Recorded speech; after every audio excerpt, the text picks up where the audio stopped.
Magandang araw sa inyong lahat. Panibagong araw, panibagong video na naman tayo ngayon.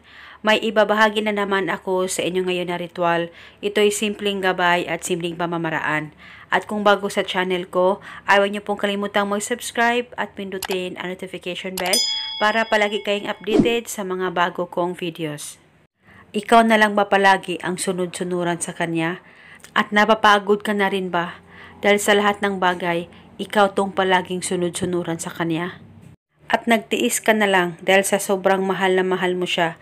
Kaya ngayon ay gusto mo na siya na naman ang maging sunod-sunuran sa'yo. Gawin mo lamang itong ritual na ituturo ko sa inyo ngayon para siya ay maging sunod-sunuran sa'yo na parang aso. Ang gagawin mo lamang, kumuha ka lamang ng kahit na anong kulay na panulat at isulat mo lamang ng isang beses ang pangalan niya. Kahit saang parte ng katawan mo ay pwedeng isulat ito. Pwede mo itong isulat sa talampakan mo, sa palad mo, basta sa katawan mo. Kahit saang parte ng katawan mo ay isulat mo lamang ang pangalan at apelyido niya. At dapat alam mo ang kanyang tunay na pangalan.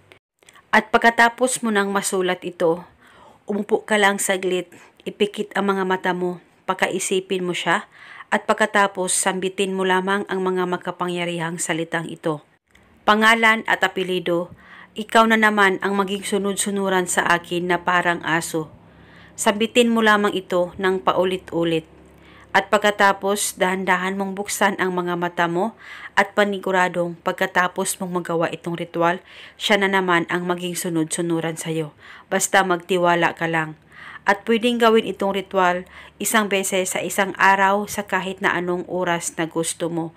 Isulat mo lamang ang kanyang pangalan kahit saang parte ng katawan mo. At kung sakaling hindi nabura ang nakasulat na pangalan niya dyan sa katawan mo, kung saan mo isinulat ito, ay pwedeng kinabukasan wag mo na itong isulat ulit, banggitin mo lamang ang spell.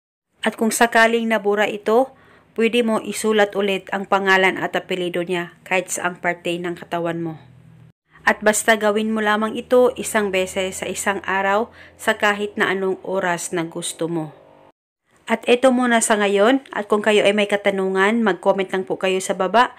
Maraming salamat po sa panonood. May God bless.